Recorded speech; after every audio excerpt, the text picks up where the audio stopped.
Big boss హౌస్‌లో ఈ వారం గనక మనం చూసుకున్నట్టయితే, ఎలిమినేషన్‌లో ముఖ్యంగా 'యష్మి' ఎలిమినేషన్‌కి సంబంధించి చాలా పెద్ద ట్విస్టులు జరిగాయి.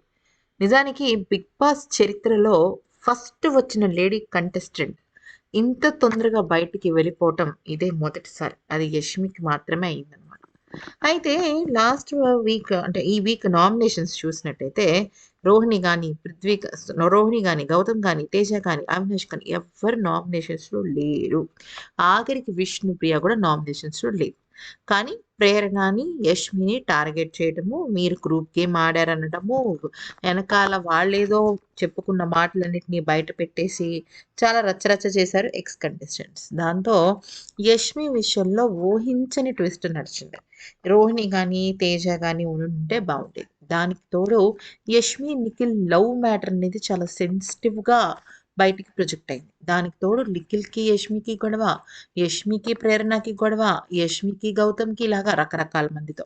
అయితే ఈ వారం యష్మితో పాటుగా డేంజర్ జోన్‌లో చాలా రోజుల పాటు అంటే మొదటి 2, 3 రోజుల పాటు పృథ్వీ, ఆ తర్వాత నబీల్, మధ్యలో ప్రేరణ ఈళ్ళందరూ కూడా డేంజర్ జోన్‌లోకొచ్చారు. ఎందుకంటే ఏదో టాప్ 7 బిగ్ బాస్ హౌస్‌లో ఉన్నట్టుగా కేవలం 5గురు మాత్రమే నామినేట్ అవ్వటము. అంటే 10 మందిలో 5గురు మాత్రమే నామినేట్ అయ్యారు ఆఖరి వారాల్లో అంటే, అది క్లియర్ పిక్చర్ ఏంటి అంటే అది సేవ్ చేస్తున్నట్టే బిగ్ బాస్.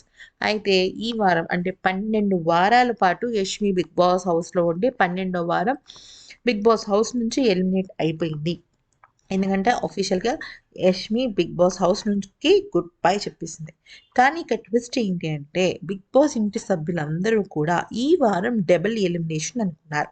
అనుకుని ఫిక్స్ అయ్యారు. కానీ ఈ వారం డబుల్ ఎలిమినేషన్ కాదు. ఎందుకని అంటే next week ticket to finale race ఉంది గదా!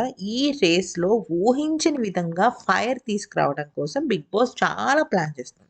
ఇప్పుడు యష్మియే ఫైర్ ఉన్న కంటెస్టెంట్. ఆ అమ్మాయితో పాటు ఇంకొక అబ్బాయిని గూడా ఓజీ తీసేస్తే అంటే పృథ్వీని తీసినా, నబిల్‌ని తీసినా, ప్రేరణని తీసినా, ఎవ్వరిని తీసినా బిగ్ బాస్‌కే పెద్ద బొక్క.